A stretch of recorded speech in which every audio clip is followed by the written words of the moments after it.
추경에 대해서 한 말씀 드리겠습니다. 어제 정부가 총 30.5조 원 규모의 추경안을 의결했습니다.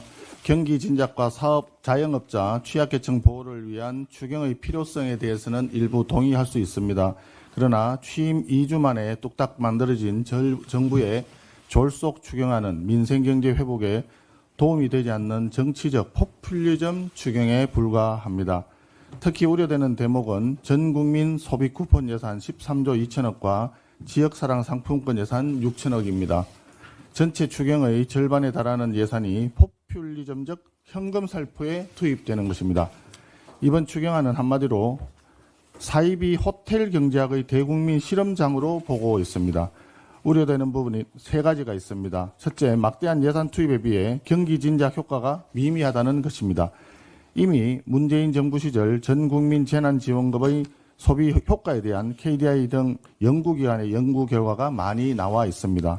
둘째, 무차별적인 현금 살포가 집값 상승과 물가 폭등의 압력으로 작용할 수 있습니다. 셋째, 국가 채무가 1,300조 원을 넘어 급격히 악화될 수 있습니다. 그래서 이런 지원금을 추진하고자 한다면 내수 진작 효과, 물가와 부동산에 미치는 영향, 국가 채무 등을 종합적으로 분석하고 논의해서 중장기적인 경제 운용 방침을 정해서 이에 따라 추진되어야 합니다. 그런데 지금 아시다시피 경제부총리가 공석이고 이재명 정부에서 경제를 아는 인선, 경제정책의 조타수가 보이지 않는다는 지적이 나오고 있는 상황에서 대통령과 여당 주도로 정치적으로 졸속 추경을 편성해서는 안 되는 것입니다. 14조 원 가까운 막대한 혈세를 쓰는 일인데 발표 직전까지 보편 지원인가 선별 지원인가를 둘러싼 설왕설래가 이어졌습니다. 현금 지원을 한 번만 하겠다는 건지 앞으로 또 계속 하겠다는 건지 국민들께서는 알 수가 없습니다. 이러다 보니 대통령 당선 축하 파티 열듯이 돈을 마구 뿌리는 정치 추경으로 보이는 것이고 그 점에 있어서 우리 국민의힘에서는 동의하기가 어렵습니다. 지금은 어려운 경제 상황에 허덕이는 자영업자와 취약계층을 위해 집중적인 지원을 제공하는 경기 진작용 추경이 필요합니다. 국민의힘은 지원을 절실히 필요로 하는 곳에 집중적인 지원을 제공하는 효율적인 추경을 정부 여당에 요구합니다. 외교 관련 한마디 드리겠습니다. 그저께 제주 남방 공해상에서 한미일 3국이 전투기 공중훈련을 실시했습니다. 이재명 정부 출범 이후 처음 이루어진 한미일 3국 군사협력이었습니다. 이재명 정부가 출범하면 한미동맹과 한미일 협력이 훼손될 수 있다는 우려가 많이 있었는데 전임 정부의 한미일 협력을 개성하기로 한 데 대해서 높이 평가하는 바입니다. 더불어민주당도 야당 시절에 전임 정부의 한미일 협력에 대해서 토착 왜구라고 비난하고 후쿠시마 괴담 선동으로 외교를 방해하고 훼손했던 과거에 대해서 진심으로 반성하면서 국익을 위한 외교의 길에 협력해 주시기 바랍니다. 그런데 일부 여당 중진 의원들이 G7 정상외교 성과에 대해서 칭찬을 넘어서 한미 정상회담이 무산된 것까지도 잘 됐다고 주장하는 기이한 반응을 내놓고 있습니다.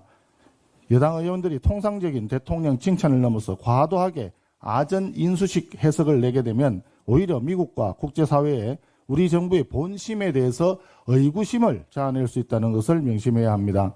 지금은 대한민국 대통령이 트럼프 대통령과 직접 만나서 관세 협상의 성공적 타결을 위해서 상호 신뢰를 구축해야 할 시점입니다. 이번에 G7 국가 중 미국뿐만 아니라 프랑스, 독일, 이탈리아 정상과도 양자 회담이 없었던 점은 아쉬운 대목입니다. 전문가들과 국민들 사이에서도 우려 섞인 지적이 나오고 있습니다. 정부는 이런 이야기를 듣기 싫은 비판으로만 치부하지 말고 적절한 설명을 통해서 국민들을 안심시키도록 노력해 주시기를 당부드립니다. 국민의힘은 진심으로 새 정부가 외교를 잘하기를 바라고 있습니다. 외교가 곧 경제이고 외교가 곧 안보이기 때문입니다. 이번 주말 대통령과 오찬을 통해 G7 정상외교 성과도 청취하고 대미 관세협상 성공에 대한 당부 말씀도 드리면서 일각에서 우려하는 지점에 대해 대통령께 진솔한 설명을 요구하도록 하겠습니다. 이상입니다.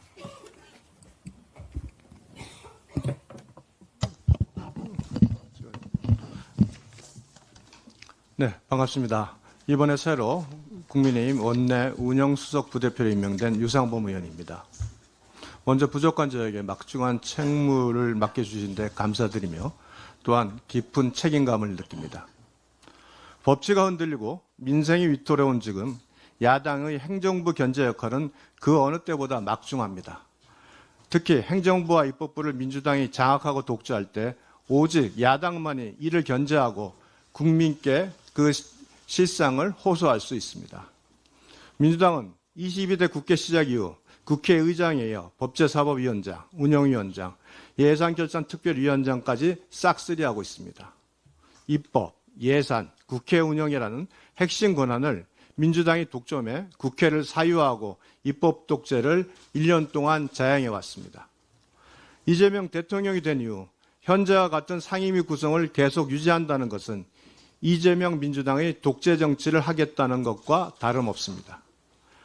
저는 어제 민주당 문진석 원내 운영수석과 원구성 및 본회의 개최 등에 대한 협상을 진행하였습니다. 민주당은 교체 불가에서 단 한 발짝도 물러서지 않았고 서로 입장차만 확인한 채 어떠한 합의도 도출하지 못했습니다. 김병기 민주당 원내대표는 말로는 협치를 하겠다고 국민들에게 선전하고 실제 협상에서는 협치 의지를 전혀 보이지 않고 있습니다. 선물 상자를 보냈다고 하는데 내용물은 빈 선물 상자인 것입니다. 더구나 민주당은 야당 시절엔 법사위원장은 야당 몫이라고 주장해놓고 이제 와서 말을 바꾸고 있습니다. 전형적인 정치적 내로남불이자 국민 기만입니다. 17대 이후 다수당과 제2당이 국회의장과 법사위원장을 나누어 가진 것은 국회에서 여야가 핵심 권한을 나누어 견제와 균형을 이루라는 선배들의 의회 민주주의를 성숙시키기 위한 노고의 산물이었습니다. 그 이후 21대 전반기 1년차 민주당이 상임위 좌석을 독식한 경우를 제외하고 22대 국회에서처럼 국회의장, 법사위, 운영위, 애결위를 한 정당이 독점한 예는 없습니다. 18대 때는 83석에 불과한 야당에게 법사위원장을 주었던 소수 정당의 존중, 타협이라는 의회 민주주의가 퇴행하고 있습니다. 이재명 대통령이 요청하고 민주당이 입법 독재로 부응한다면 다수에 의한 독재가 자행되는 것이며 민주주의는 위태로워집니다. 민주당은 3대 상임위원장 싹쓸이 입장을 철회하고 협상에 성실히 임해 줄 것을 강력히 요구합니다.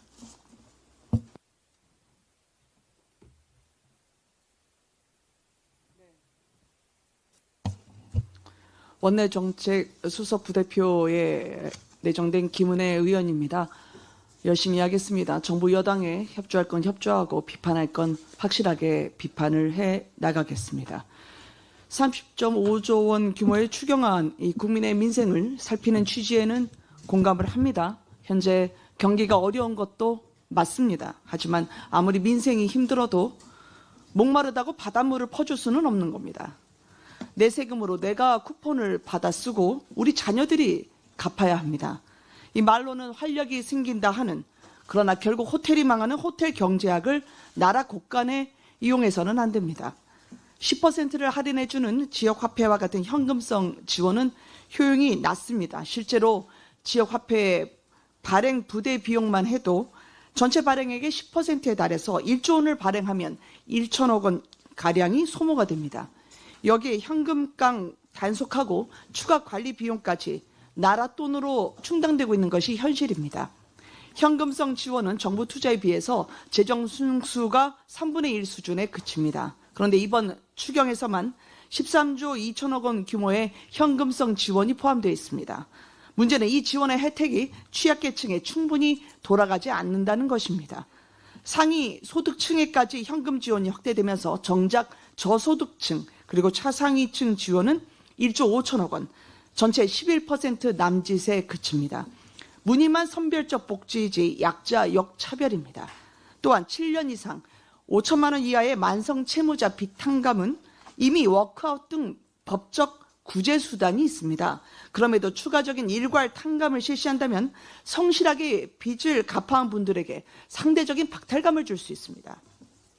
지원이 꼭 필요한 분들을 제대로 선별하고 성실 상환자에게는 오히려 그분들에게 인센티브가 더해지는 공정한 제도가 필요합니다. 이번 추경안에 따른 적자 국채 발행만 20조 원 규모입니다. 이는 물가를 자극하고 시중금리를 높여서 민간의 투자와 소비를 위축시킬 우려가 있습니다. 또한 국가부채 1,300조 원을 넘어서면 GDP 대비 채무 비율이 50%에 가까워집니다. 이는 정부가 세운 재정 준칙의 경계선입니다.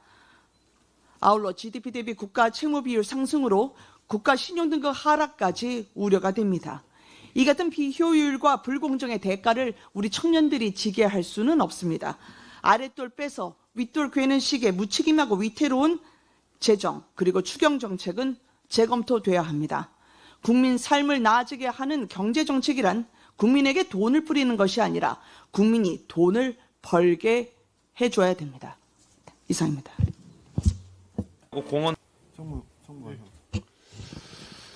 예, 정무위원회 간사 강한대한민국 강민국입니다. 문재인 정권이 밀어붙인 거리두기 봉쇄 정책의 상흔이 아직도 자영업자, 소상인들에게 남아 있습니다.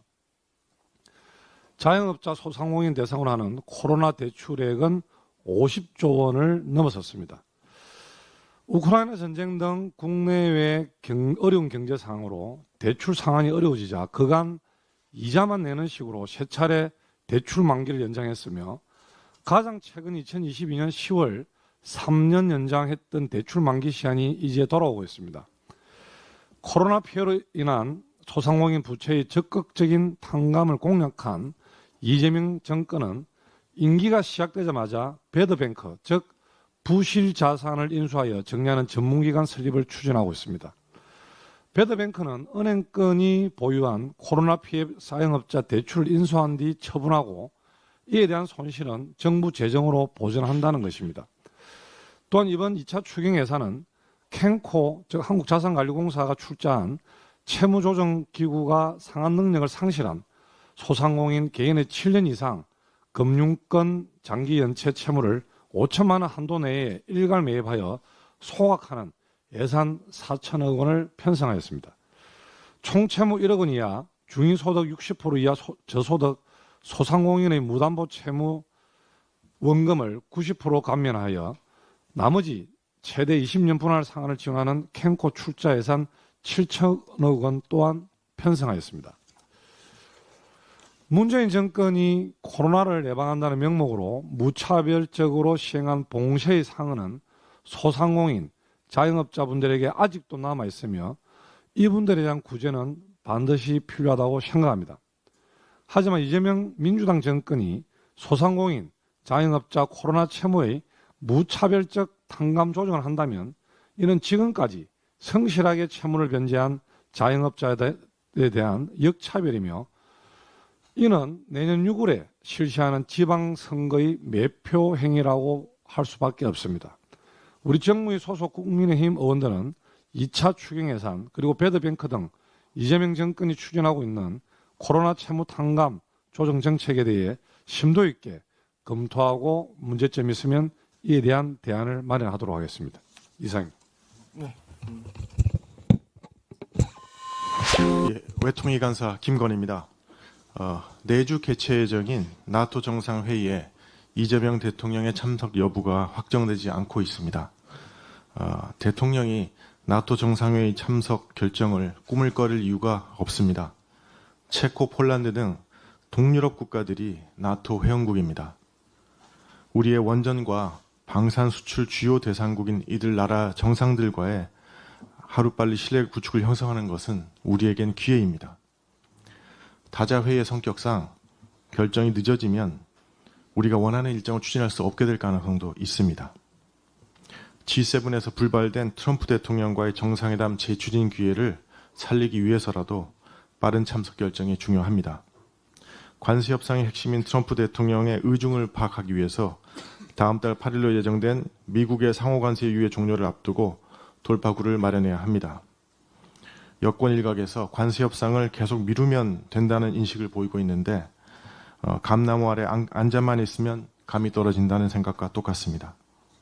나토 정상회의에 불참할 경우에는 일자 탄핵안, 대통령 탄핵안에 명시된 북중러를 적대시하는 기이한 외교라는 민주당의 삐뚤어진 시각이 정말이었구나 하고 국제사회가 인식하게 될 것입니다. 이는 외교적 고립을 초래할 뿐입니다. 이재명 대통령의 나토 정상회 참석을 신속히 확정할 것을 촉구합니다.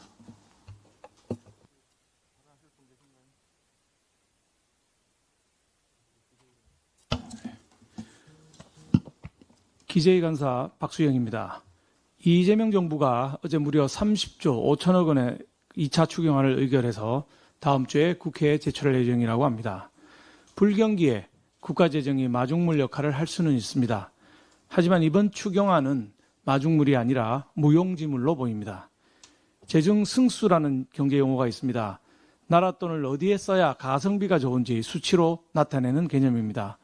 한국은행이 발표한 거시 계량 모형 구축 결과 보고서를 보면 지역화폐 같은 현금성 지원 방식인 이전 지출의 재정 승수는 3년 평균 0.33입니다.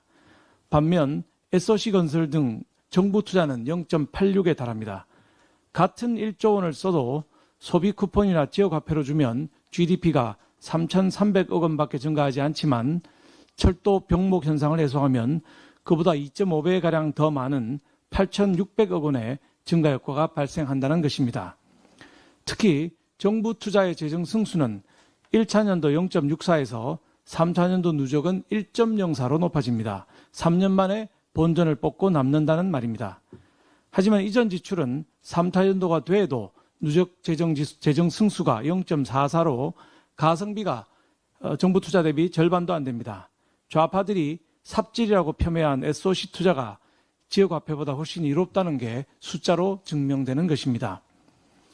그런데도 이재명 정부는 소득 상위 10% 국민에게 15만 원, 나머지 90%에게 25만 원에서 최고 50만 원까지 지역화폐와 소비 쿠폰으로 지급하는 데에 13조 2천억 원을 쓴다고 합니다. 반면 건설 경기 활성화 예산은 2조 7천억 원에 불과하고 올해 편성된 가덕도 공항 건설 예산도 절반이 넘는 5,200억 원이나 깎는다고 합니다. 한금알을 낳는 그 위에 배를 가르는 것과 다름이 없습니다. 또 추경안에는 7년 이상 장기 연체된 소상공인 113만 명의 채무를 탕감해주는 방안도 담겼습니다. 어려운 소상공인을 돕는 정책은 필요합니다. 하지만 그동안 성실히 갚아온 사람은 거의 혜택이 없고 갚지 않고 버텨온 사람은 탕감받는다고 하면 앞으로 누가 채무를 갚으려고 하겠습니까? 빚 갚는 사람이 바보라는 말이 나오는 이유입니다. 형평성에도 맞지 않고 도덕적 해이도 심각합니다.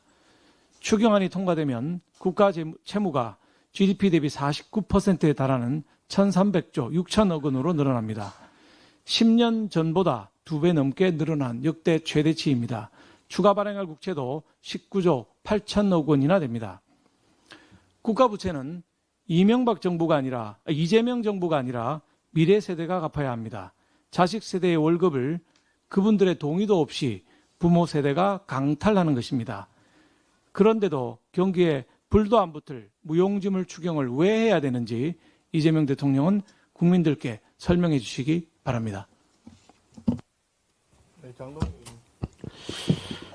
김민석 내정자처럼 법사위 간사에 내정됐지만 아직 별다른 의혹은 제기되지 않고 있는 장동혁입니다. 스폰서 정치 논란 그리고 아빠 찬스 논란 등으로 역대 어떤 총리 후보자에게서도 보지 못했던 수많은 의혹에 휩싸여 있는 김민석 국무총리 후보자가 중국 청와대 석사학위 논란에 대해서는 민주당 최고위원으로 활동하면서 서울에서 아침 회의를 마치고 중국으로 넘어가서 청와대에 가서 수업을 들었다고 해명을 했습니다. 자다가 청와대가 웃을 일입니다. 처음에는 저는 저만 모르는 청와대 서울 캠퍼스가 있는 줄 알았습니다. 그런데 해명을 들으면 들을수록 의혹만 자꾸 커지고 있습니다. 김 후보자의 변명을 들으면서 수년 전에 본 기사가 하나 떠올랐습니다. 대학생 A씨가 주식 투자로 마련했다면서 1,500만 원을 재학 중인 학교에 장학금으로 기부했습니다. 이를 계기로 A씨는 주식 투자로 번 돈을 기부하는 청년 기부왕으로 유명세를 탔습니다. A씨가 수년 동안 기부한 전체 액수는 18억 6천만 원에 달했습니다. 그런데 그 기부금은 투자해서 번 돈이 아니라 유명세를 이용해서 A씨에게 유명세를 이용한 A씨에게 속아서 그에게 투자금을 보내온 피해자들의 돈이었습니다. 당시 A씨는 주변에 홍콩 투자회에서 근무한다고 소개했고 투자자들이 어떻게 학업과 병행했는지를 묻자 월요일부터 목요일까지는 대학을 다니고 금요일부터 주말은 홍콩으로 건너가 투자회사에 근무한다고 해명했습니다. 물론 A씨는 출입국 기록도 없었고 여권조차 없었습니다. 기부활동도 열심히 하고 금전 차용도 활발히 하고 재산 증식 경위도 불투명하고 무엇보다 서울에서 중국으로 출퇴근하며 대학원 수업을 병행했다고 해명하는 국무총리 후보자의 모습에서 그 가짜 청년 기부왕의 이야기가 오버랩됩니다. A씨 사기 행각은 오래 갈 수 없었고 결국 구속돼서 실형을 선고받았습니다. 김민석 후보자는 국민을 기망하는 행각을 이쯤에서 멈춰야 할 것입니다. 이미 국민 검증에서는 탈락했습니다. 며칠 동안 업무 보고도 받았고 일본 총리 보좌관도 접견했고 가짜 총리 행세를 할 만큼 했으니까 이제 국민을 더 이상 능멸하지 말고 후보직에서 사퇴하시기 바랍니다. 민주당이 다수 의석만 믿고 김민석 후보자에 대한 임명 동의를 밀어붙인다면 그것은 결국 조국 시즌2가 될 것입니다. 이상입니다.